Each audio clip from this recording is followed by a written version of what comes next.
Hi friends, welcome to अंतिम प्रयास cues group. Friends, अगर आप बिहार दरोगा, BPSC, SSC GD, railway, Indian army, navy तथा एयरफोर्स की तैयारी करना चाहते हैं तो हमारे डेली क्यूज से जुड़कर आप अपनी तैयारी को और बेहतर कर सकते हैं। फ्रेंड्स, डिस्क्रिप्शन में दिए गए व्हाट्सएप लिंक से आप हमारे डेली क्यूज में आसानी से जुड़ सकते हैं। यहाँ डेली टेस्ट के द्वारा आप अपनी तैयारी को और बेहतर कर पाएंगे। हमारे आज के क्यूज का विषय है मध्यकालीन भारतीय इतिहास। और मध्यकालीन भारतीय इतिहास के अंतर्गत जो भी 50 क्वेश्चन लिए गए हैं आज, वो घटना चक्र जीएस पॉइंटर के बुक से लिए गए हैं, इसलिए प्रत्येक क्वेश्चन महत्वपूर्ण है। आइए देखते हैं फर्स्ट क्वेश्चन। फर्स्ट क्वेश्चन है, नादिर शाह के आक्रमण के समय मुगल शासक कौन था? नादिर शाह के आक्रमण के समय मुगल शासक कौन था? सही उत्तर है मुहम्मद शाह। मुहम्मद शाह।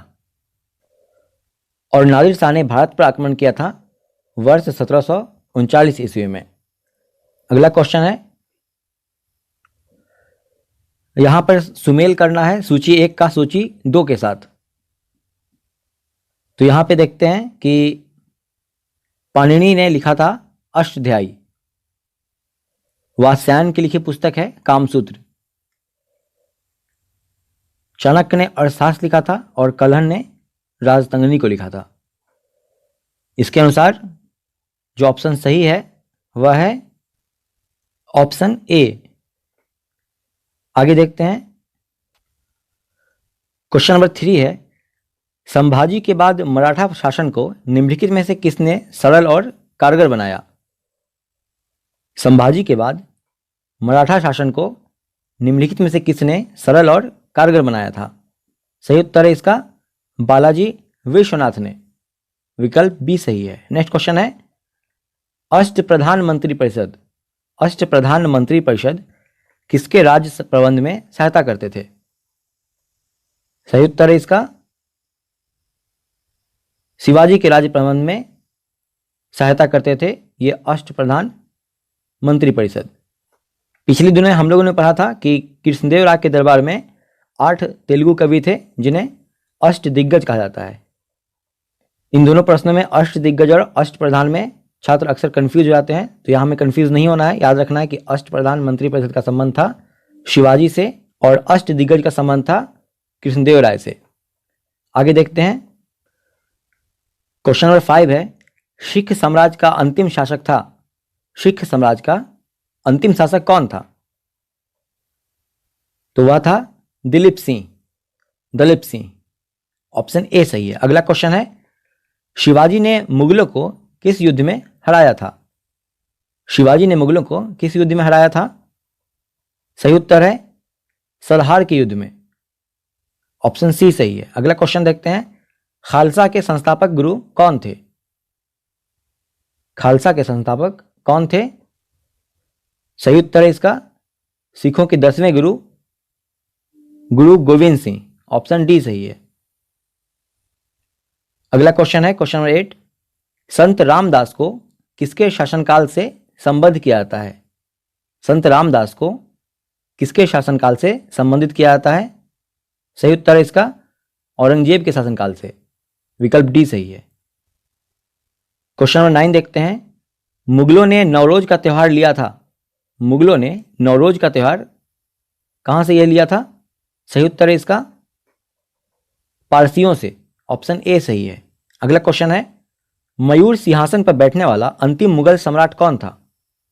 मयूर सिंहासन पर बैठने वाला अंतिम मुगल सम्राट कौन था वह?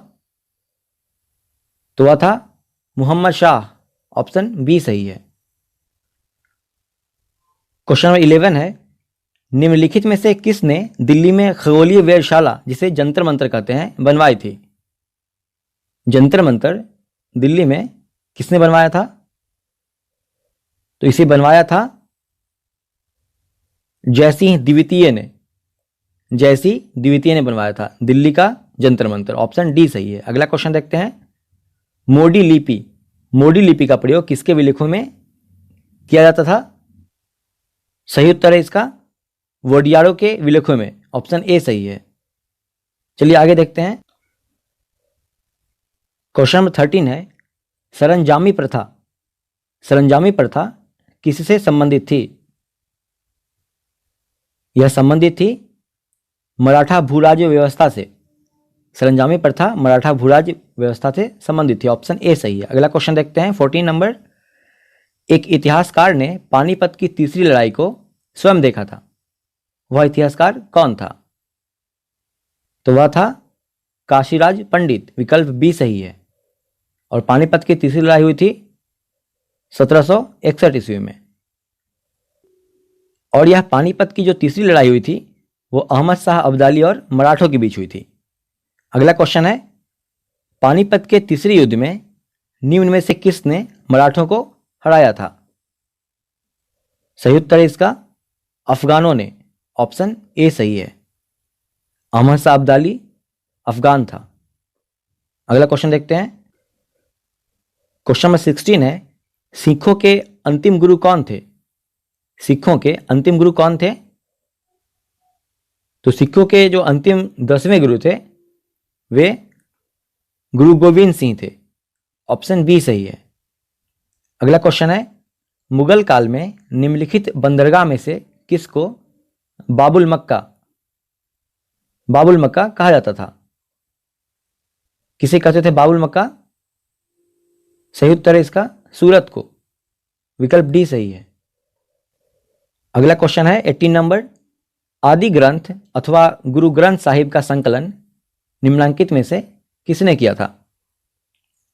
गुरु ग्रंथ साहिब का संकलन किसने किया था? तो इसे संकलित किया था गुरु अर्जुन देव ने। गुरु अर्जुन देव ने किया था। ये सिखों के 5वें गुरु थे। ऑप्शन डी सही है। अगला क्वेश्चन देखते हैं 19 नंबर। औरंगजेब की मृत्यु के समय मराठा नेतृत्व किसके हाथों में था? औरंगजेब की मृत्यु के समय मराठा नेतृत्व यह किसके हाथों में था? सही उत्तर है इसका ताराबाई के हाथों में। ऑप्शन डी सही है। अगला क्वेश्चन देखते हैं क्वेश्चन नंबर 20। निम्नलिखित में से कौन अवध का प्रथम नवाब था?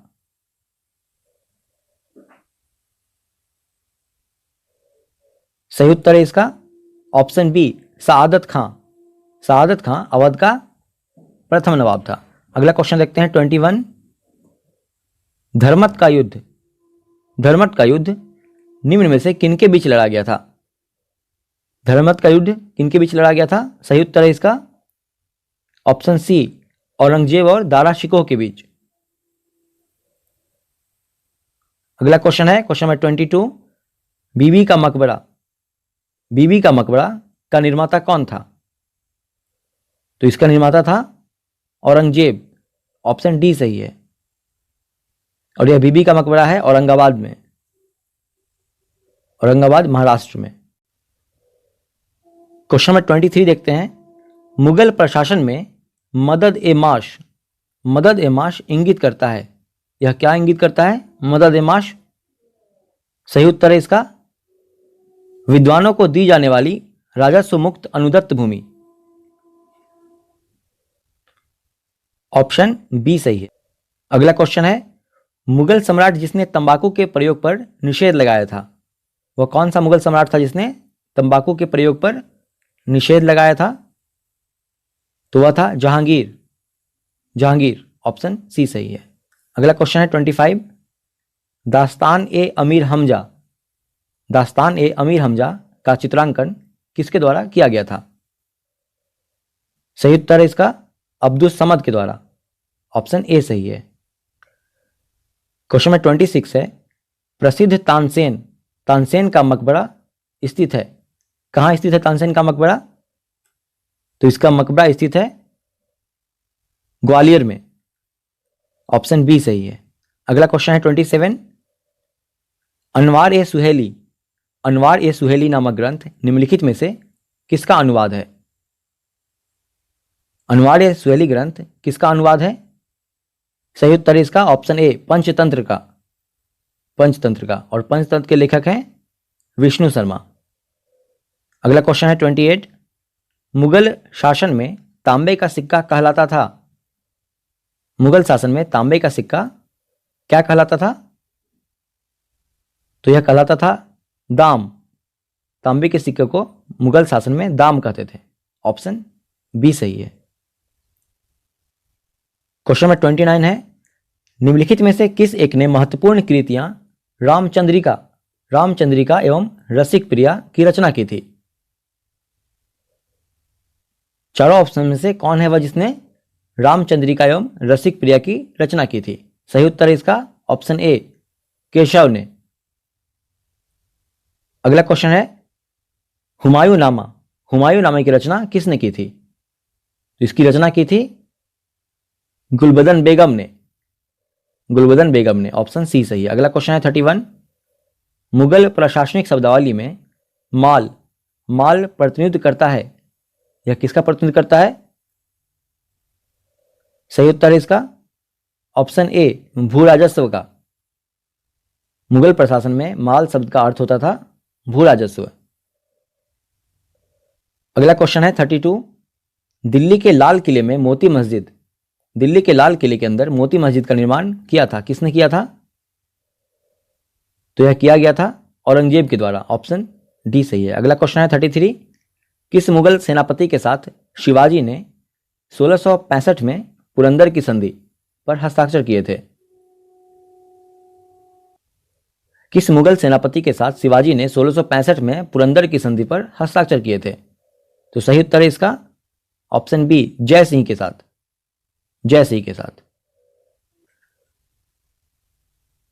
क्वेश्चन नंबर 34 है नास्तलिक से क्या अभिप्राय है, क्या समझते हैं इससे? तो सही उत्तर है इसका, यह एक प्रकार की फारसी लिपि है जो मध्यकालीन भारत में प्रयुक्त होती थी। नास्तलिक एक फारसी लिपि है जो मध्यकालीन भारत में प्रयुक्त होती थी। अगला क्वेश्चन देखते हैं 35, जजिया किसके शासनकाल में पुनः लगाया गया था? जजिया किसके शासनकाल में पुनः लगाया गया था? सही उत्तर है इसका औरंगजेब के शासनकाल में। ऑप्शन बी सही है। अगला क्वेश्चन देखते हैं 36, किस मुगल बादशाह ने बलबन द्वारा प्रारंभ किया गया दरबारी रिवाज सिजदा समाप्त किया था?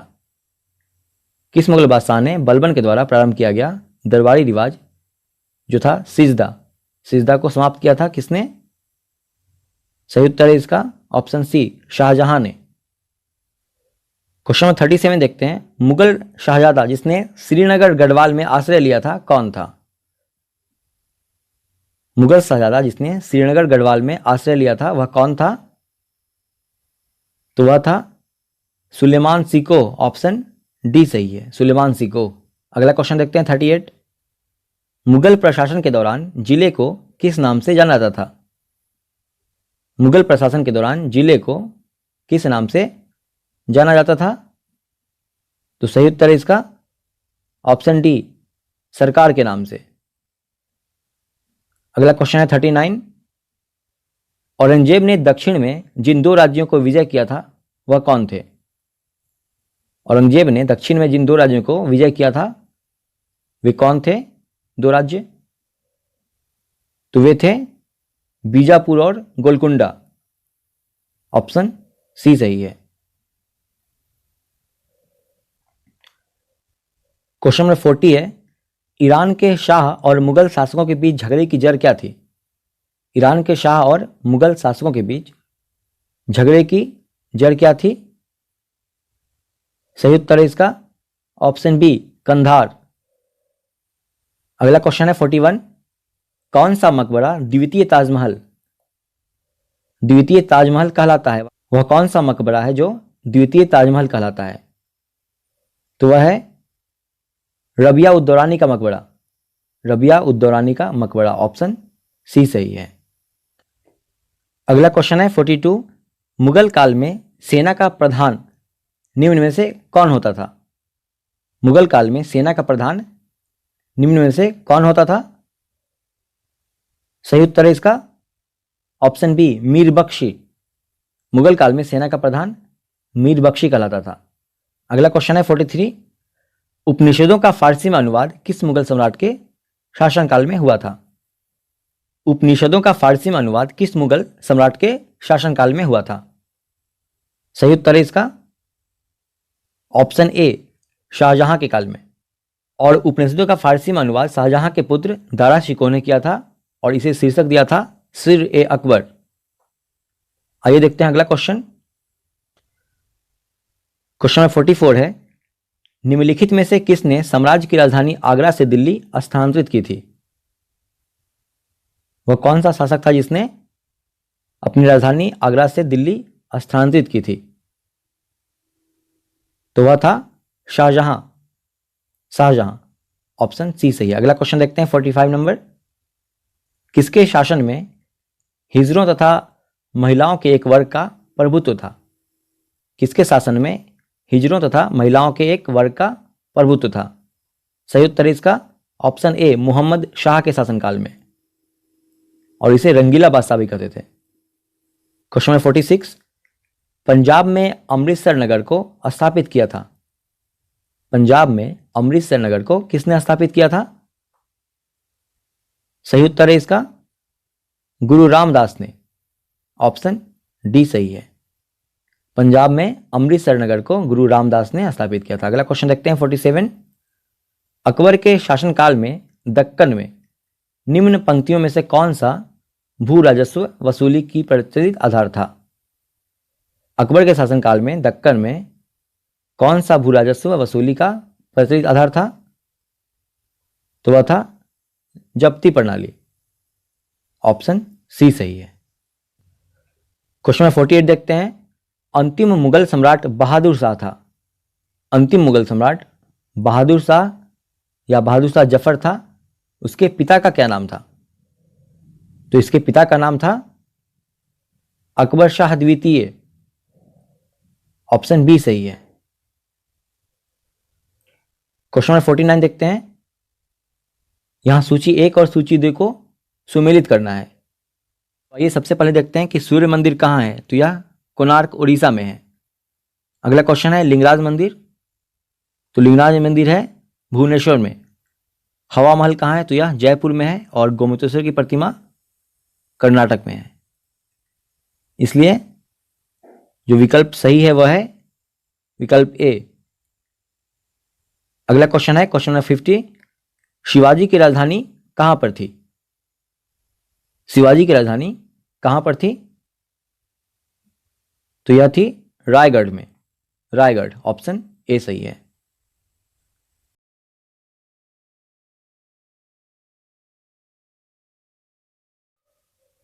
आज के टेस्ट के 50 प्रश्न यहां समाप्त हुए। आइए अब आज का रिजल्ट देख लेते हैं। हमारे आज के टेस्ट का जो विषय था वो मध्यकालीन भारतीय इतिहास था, और मध्यकालीन भारतीय इतिहास के अंतर्गत जो भी आज 50 क्वेश्चन सिलेक्ट किए गए थे वो घटनाचक्र जीएस पॉइंटर के बुक से लिए गए थे। और आज के टेस्ट में कुल 50 क्वेश्चन थे, जिनमें शाहबाज आलम ने कुल 50 प्रश्न अटेम्प्ट किए और उनके पूरे 50 प्रश्न सही हुए हैं। प्रिंसी पटेल ने कुल 49 प्रश्न अटेम्प्ट किए, जिनमें उनके 49 प्रश्न सही हुए हैं। अरुण कुमार, कविता कुमारी और मनोज कुमार ने कुल 50 प्रश्न अटेम्प्ट किए और उनके 49 प्रश्न सही हुए हैं। अनिल कुमार, मदन कुमार और राजकुमार पासवान ने कुल 50 प्रश्न अटेम्प्ट किए, जिनमें उनके 48 प्रश्न सही हुए हैं। और भी हमारे जो भी फ्रेंड्स हैं और जो ग्रुप में नए आए हैं वे लोग भी बहुत अच्छा कर रहे हैं, और पुराने लोग भी काफ़ी मेहनत कर रहे हैं, और उनके मार्क्स लगातार इंप्रूव हो रहे हैं।